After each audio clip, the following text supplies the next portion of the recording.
So Men's World Cup just started, and there's a lot of interesting things also happening with Canada soccer, Canadian soccer overall, Canadian football. On Monday it was announced that FC Edmonton is folded. They shall no longer be in operation for the upcoming season 2023, which means the CPL stays at 8 teams. There's a lot of reading and opinions on it. And for a lot of people, the writing on the wall was there. The team entered the league with a lot of debt, and trying to find an ownership group who's willing to take on that debt is never easy. So the decision was made to cut it. It's a bit of a blow. It works in a sense with having the Langley, our Vancouver team, come in. At least we still stay at 8. But now it does make me wonder about expansion and just the other teams that are there. I mean, there's lessons that can be learned from this, especially when you're looking at it from the standpoint of establishing a women's domestic league here in Canada. Like, are you finding teams? And there's not that many professional teams, if any. Most of them are all what we would term as Tier 3. So League 1 teams across, or if you're in Alberta, you're playing for Foothills, doing stuff like that. I do wonder what that does. It does leave a hole in Edmonton, but I wonder how quickly that hole gets filled. I know there's a lot of talk of different expansion teams. There's a third BC team whose expansion rights were sold recently this year. Well, there's a report at least.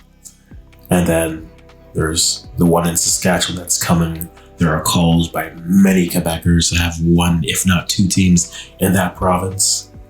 And then plus there's Windsor, which has had talk. And you have teams in League 1 who are pushing, whether that is Rovers, where there's that Simcoe County. There's a lot of teams which are pushing. I do wonder what the future holds for the CPL in Canada. Still operating with 8, but just a new team. And I wonder what they're able to do. That's one interesting thing.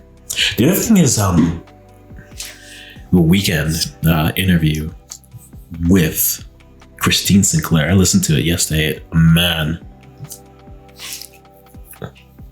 if you are a women's football fan in Canada, man, the duality of the rise of the men is very much it's felt there. And I don't want to put words into her mouth. I would encourage you. I'll leave the link to it there. It's a good interview. I listened to it, really enjoyed it. The Sunday magazine, it was posted on Sunday the 20th. Man, it's just a conversation that Sinclair has about her time, her legacy, the issues with the CSA. And I have this conversation with someone. I don't even have the conversation with the girlfriend, actually. Just the idea of, especially when Davies got his imaging rights, and understanding the concept of now having more context with Sinclair responding to it. Man, you further understand the frustration that a lot of the women have had dealing with the CSA. And, progress is being made, but it feels like progress that should have been made 10, 15 years ago is only being made now because of the success of the men. And that's unfortunate, because for most of us here, this has been like, the women's team was the team that carried the program, the banner, for all these years. And then having the men, and by no small feats, like, we don't want to diminish what they've done, but if you want to look at it in the context, the men make 1 World Cup in 36 years and all the money comes in. The women have been constantly making podiums. The women have constantly been at tournaments, and not even the investment from teams. It's, man, that is something. And it really is unfortunate, that aspect. I'll leave the link at the bottom for you guys to take a listen to. But yeah, just interesting things, man. Just looking at it from both as the year's coming. We're going to continue to have our clips, continue to have our pieces up, podcast every day.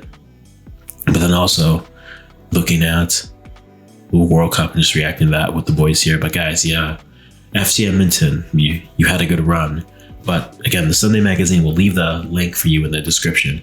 Please have a listen to it. I think it starts at like the 24th minute where Sinclair is in. It's a very good listen to understand the struggles on the women's team and have a peek into her, Christine, and how she feels, where her career is, her goals are, what she can see herself doing.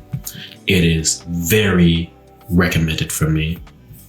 But yeah, just to keep you guys stuff, there's always stuff happening. I know the World Cup is dominating all the headlines right now, with due reason, whether that is the games or a One Love band and that, all the things that are happening.